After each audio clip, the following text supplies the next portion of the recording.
back to today's Family Connection Point. Today we're in 1 Timothy chapter 2, verses 8 through 15. And we're talking about the measure of beauty, or the standard of beauty. And the question is, what makes someone beautiful?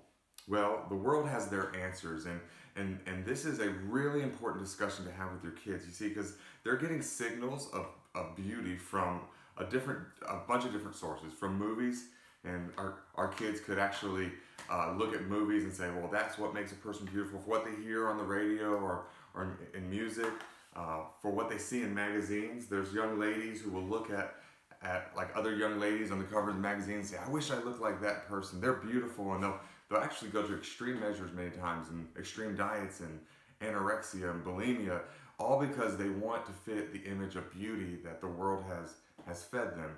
This is really important for our children. You see, as my children were young, they were very unaware of what they looked like.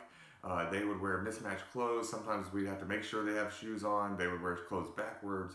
But as they've grown older, they're acutely aware of what they look like, and they're actually starting to compare themselves to others, and they're asking questions like, what is it that makes me beautiful? And they're starting to take care of themselves just a little bit different. So we want them to form their idea of beauty around what Christ says in His Word. And so Paul is really clear today about really what makes a woman beautiful. But I think it can apply to both genders. But he talks in this passage about men. He talks about their worship style and what they should be doing. He talks about women and their humility and their role in the church. But in verses 9 and 10 is where we want to focus. He instructs women, don't go wearing clothes that are immodest. Wear clothes that are decent and demonstrate self-control. Don't wear braided hair and gold and adorn yourself all flashy. And I know that may even sound kind of crazy, but what he's trying to say here is, don't be so concerned about your outward appearance. You see, that's not where it's at. In fact, the idea of braiding your hair and gold, it could even show that this is actually how temple prostitutes would dress. And he's saying, don't let the world set the standard for what beauty is. Instead, he says in verse 10, he says, adorn yourself with good works. Clothe yourselves with righteousness. And your beauty will be seen in your devotion to Christ. And honestly, guys, this is where true beauty is found.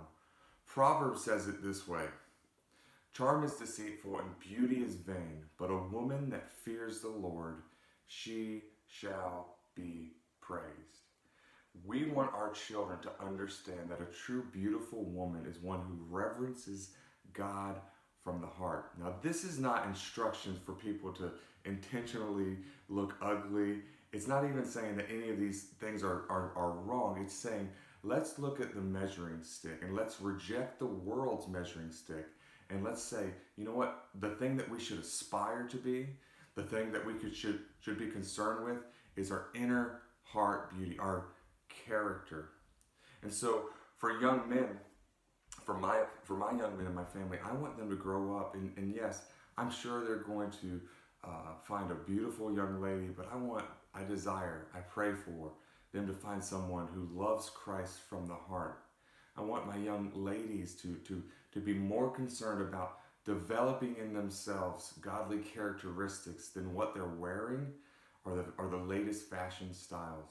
You see, students will go past the mirror so many times and spend so much time fixing everything and never consider looking into the law of God's Word and adjusting and fixing and changing.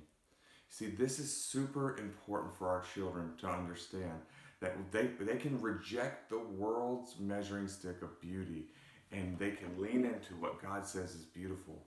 True beauty is found in devotion to Christ. And that is our lesson for today. I hope that was helpful for you. I'll see you tomorrow.